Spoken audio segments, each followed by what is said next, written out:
So we all saw that Elon announced that Tesla is no longer accepting Bitcoin because it's an energy-intensive process and that they couldn't do it in good conscience. Now, in my opinion, he's likely just setting the stage for accepting Tesla payment in Dogecoin, or maybe he's learned about how the upcoming Ethereum changes to proof of stake are going to massively reduce energy consumption, but either way, let's take a look at just Bitcoin's energy consumption. And for what it's worth, I'm way more bullish on Ethereum in general, both from an energy and a network perspective, so I'm not really biased towards if Bitcoin is really good for the environment. In his tweet thread, he cited the Cambridge Center for Alternative Finance, which says that Bitcoin's annual average energy consumption is around 151 terawatt hours. To put this in perspective, in 2018, the world used around 23,400 terawatt hours, so Bitcoin would be around 0.6% of our energy usage. Although this is comparing today's Bitcoin energy consumption versus 2018's world energy consumption. Now, to compare this to America's energy usage, in 2019, we used around 4,000 terawatt hours, so this is 3.7% of our total energy usage, but that isn't really a fair comparison because Bitcoin is obviously a global network and not just an American network. Now, the main argument for why Bitcoin's energy consumption is unsustainable is that if you extrapolate the current energy per transaction for the world's 1 billion daily transactions, it would require 14 times the world's total electricity.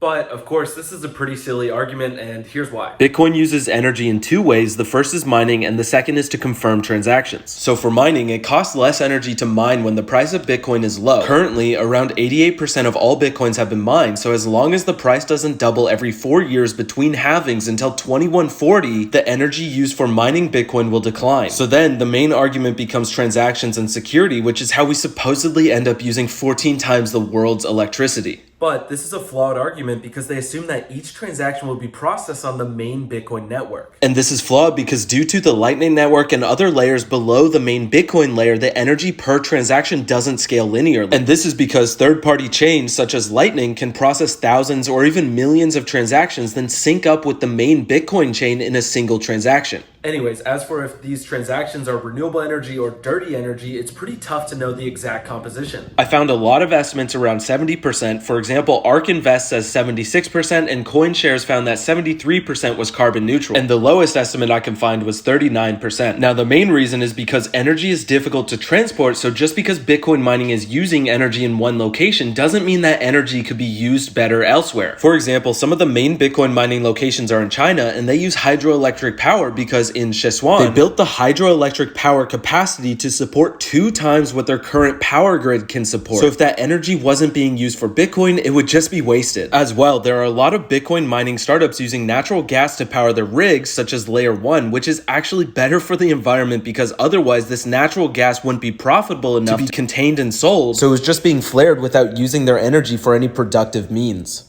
Anyways, so yeah, it looks like a lot of the Bitcoin mining is actually renewable if it's 70%. Even if you meet in the middle from the 36% to the 70%, you know, we're looking at above 50% renewable.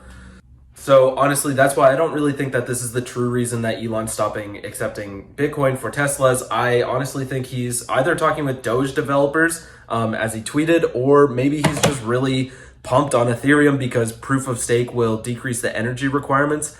I don't really know, but I just think that there's more to this tweet than what's actually being said. So it's pretty crazy that he crashed the markets because of this tweet. It looks like it was just a pretty good buying opportunity, especially for Ethereum because that's not really related to anything Bitcoin energy related. So personally, I bought a lot of Ethereum at that buying point.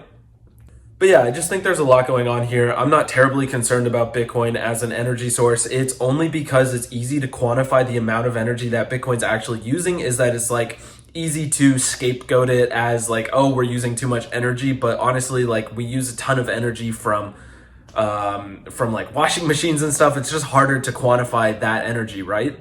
So this is just a really easy thing to be like, if we stopped using Bitcoin, we would use 3% less energy. But honestly, in my opinion, the narrative should be, well, let's just increase our renewable energy capacity. We should get to energy that's too cheap to meter. That's like, that just seems to be the obvious path that we should try. Yeah. Anyways, let me know if you guys have any more like Bitcoin energy questions, or if you want me to do more crypto videos. I want to, you know, make more YouTube videos. So let me know if you like this format as well. Yeah, anyways, I'm super bullish on Ethereum, And I don't really care about Bitcoin too much, but I just thought this was an interesting topic because it seems like there's more than what meets the eye here. So anyways, peace out. If you like this video, give it a thumbs up. Consider subscribing. I'm going to be posting a lot more videos like this. Let me know if you like the format. Let me know if you have any topics that you'd want me to cover. And yeah, I'll see you guys in the next one. Peace. Okay, so after recording this video, it looks like his hidden motive was these renewable energy credits. So I'm going to link this Twitter thread in the description below. So definitely check it out if you want to learn more about his chess.